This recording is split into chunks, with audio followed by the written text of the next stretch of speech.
যে প্রিয় ছাত্রছাত্রীরা, আমরা বীজগণিতের সূত্র নিয়ে অঙ্কগুলো করছিলাম।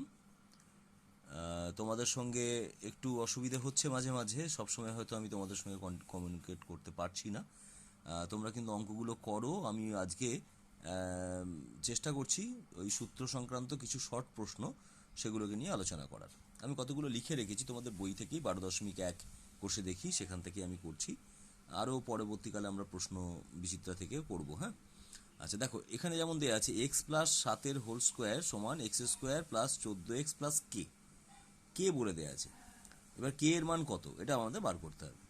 তাহলে আমরা কি করব, আমরা এখান থেকে লিখতে পারি যে এখান থেকে হচ্ছে, তাহলে কি হচ্ছে, বা বা দিয়ে শুরু করতে হয়। হ্যাঁ, বা তুমি বাম পক্ষ ডান পক্ষ করে করতে পারো। দেখো, এটা হচ্ছে আমাদের বাম দিক, তাহলে বাম পক্ষ। তাহলে আমি বাম পক্ষ সমান লিখতে পারি, বাম পক্ষ সমান এক্স প্লাস 7 হোল স্কোয়ার, এটা আছে। তাহলে এটার মানে কি, আমরা যদি এ প্লাস বি হোল স্কোয়ারের ফর্মুলা দিয়ে করি, তাহলে এক্স স্কোয়ার প্লাস 2ab, মানে 2 ইন্টু প্রথম পদ ইন্টু দ্বিতীয় পদ, 2 ইন্টু এক্স ইন্টু 7 প্লাস হচ্ছে 7 স্কোয়ার দ্বিতীয় পদের স্কোয়ার সমান x square plus 14x plus 49। দেখো আমাদের আর ডান পক্ষে কি আছে, এইটা আছে x square plus 14x plus k. তাহলে আমরা তুলনা করে পাচ্ছি, তুলনা করে মানে বাম পক্ষ এবং ডান পক্ষ তুলনা করে পাই। তাহলে কে এর বদলে কি আছে, দেখো এক্স স্কোয়ারের সঙ্গে এক্স স্কোয়ার মিলে গেছে, 14x-এর সঙ্গে 14x মিলে গেছে, তাহলে কে এর বদলে কি আছে, 49। তাহলে আমরা বলতে পারি কে সমান 49। বুঝতে পেরেছো? ঠিক আছে, এইটা হচ্ছে আমাদের এই ধরনের সূত্রের সাহায্যে অঙ্ক, তার একটা আমরা নমুনা দেখালাম, যেখানে আমরা শর্ট প্রশ্ন হিসেবে এই ধরনের জিনিসগুলো আমরা করতে পারছি। ঠিক আছে, বুঝতে পেরেছো?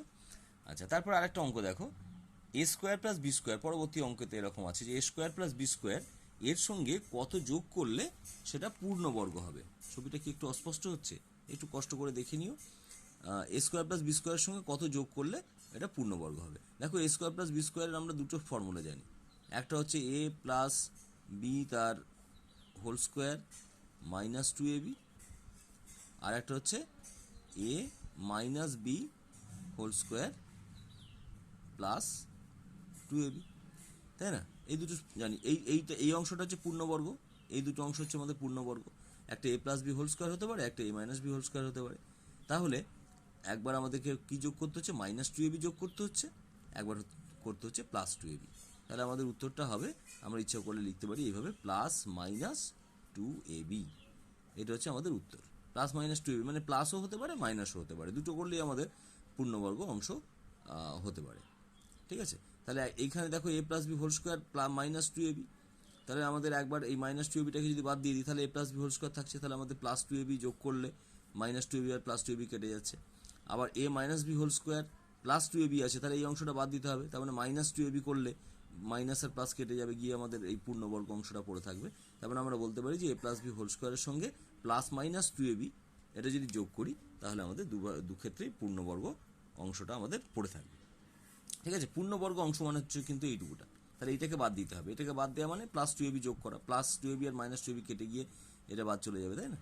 তাহলে এই সূত্র দিয়ে আমরা এইভাবে আমরা অঙ্কটাকে করতে পারি, বা তোমরা এমনিতেও করতে পারো। A plus b a square plus b square plus 2ab হলে একটা a plus b whole square হয়, a plus a square plus b square minus 2ab হলে a minus b whole square হয়। তা সেই দিক দিয়েও করতে পারা যেতে পারে। আচ্ছা, পরবর্তী একটা অঙ্ক দেখো, a plus b whole square সমান এ স্কোয়ার প্লাস 6a প্লাস 9। এখান থেকে বি তার মান কত আমাদেরকে বার করতে বলেছে। তাহলে এখানেও আমরা একই রকমভাবে অংশটাকে ভাবতে পারি, যে আমরা যদি ভাবি যে এ স্কোয়ার প্লাস 6a প্লাস 9, এটাকে যদি আমরা ভাঙার চেষ্টা করি, তার মানে হবে কি, এ স্কোয়ার প্লাস 2ab, তো তাহলে 2 ইন্টু এ তো আছেই, প্রথম পদ হচ্ছে এ, কিন্তু মাঝখানে আমার কত আছে, 6a। তাহলে 6 আনতে গেলে কত করতে হবে, আর কত দিয়ে গুণ করতে হবে, 3 দিয়ে, 3 দুগুণে 6, তাহলে 6a মিলে গেল।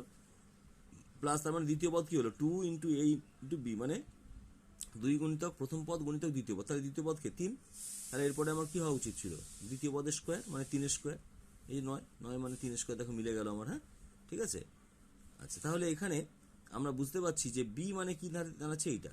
তার মানে এটা সমান হচ্ছে, আমরা বলতে পারি যে এ প্লাস 3 হোল স্কোয়ার, প্রথম পদ যুক্ত দ্বিতীয় পদের হোল স্কোয়ার। তাহলে আমাদের কি ছিল, এ প্লাস বি এর হোল স্কোয়ার। আমরা পেলাম a প্লাস 3 হোল স্কোয়ার। তাহলে এখান থেকে আমরা বলতে পারি অতএব দুটোকে তুলনা করে b ইকুয়াল টু 3। বুঝতে পেরেছো? এই যে আমি যেভাবে করছি এটা ছাড়াও আরও নানাভাবে করা যেতে পারে। যেভাবেই হোক অঙ্কটাকে আমাদের উত্তরটা আনতে হবে, কিন্তু অঙ্কের পদ্ধতিতে আমরা যখন সমান চিহ্ন, খুব ভালো করে খেয়াল করবে, এই যে আমরা সমান চিহ্ন দিচ্ছি না, সমান চিহ্ন দেওয়ার অর্থ কিন্তু ওপরের লাইন বা তার প্রথম লাইন এবং তারপরের লাইনে যদি সমান চিহ্ন দেওয়া থাকে তাহলে এই দুটো একদম পুরোপুরি সমান।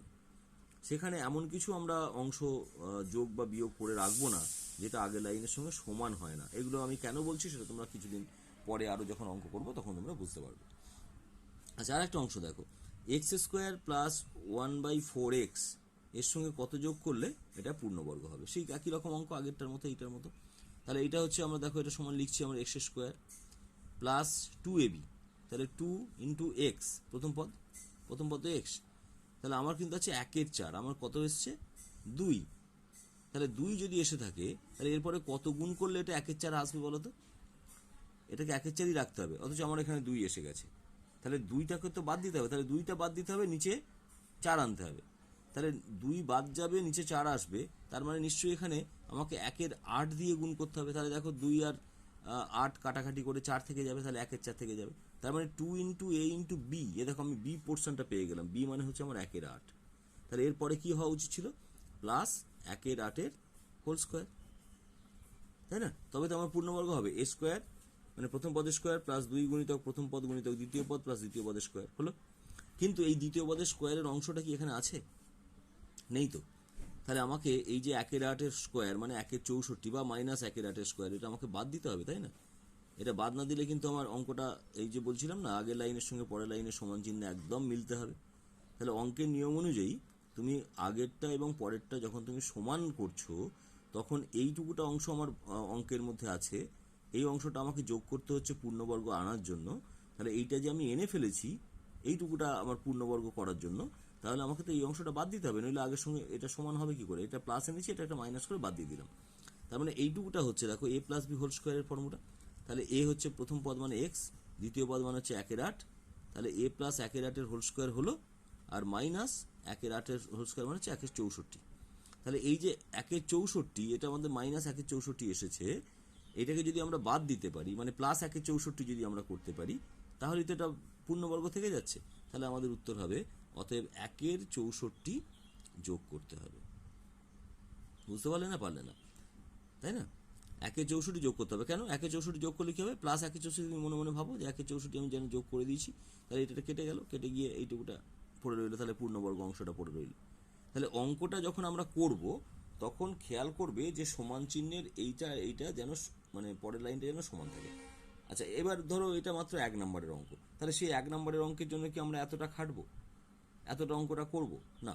যদি না করতে ইচ্ছা করে, যদি আমি ফেয়ার খাতায় করি, তাহলে কিন্তু আমাকে সম্পূর্ণভাবে এইভাবে করে যেতে হবে, আগের লাইনের সঙ্গে পরের লাইনটাকে সমান করে যেতে হবে। তো যদি তুমি এটা করতে না চাও, যদি তুমি তাড়াতাড়ি করে অঙ্কটা করতে চাও, তাহলে তুমি এখানে রাফে করে দেখে নেবে। রাফে করে কি দেখবো? ওই x square plus 2 into x into 1/8 করলাম, তারপরে আমি বুঝতে পারলাম যে এটা বি মানে হচ্ছে 1/8, তাহলে আমি বলতে পারবো অতএব 1/8 হোল স্কোয়ার সমান 1/64 আমাকে যোগ করতে হবে। এখানে আমি ক্যালকুলেশন করে নিলাম, নিয়ে আমি মেন খাতাতে উত্তর লিখে দিলাম, অতএব 1/64 যোগ করতে হবে। কিন্তু আমি যদি মূল খাতাতে অঙ্কটা ফেয়ারে করতে চাই তাহলে কিন্তু আমাকে এই পদ্ধতিটাই নিতে হবে। ঠিক আছে, বোঝাতে পেরেছি ব্যাপারটা? আচ্ছা, বেশ। এই রকম ধরনের আর একটা অঙ্ক আমরা একটুখানি দেখি, আর একটা অঙ্ক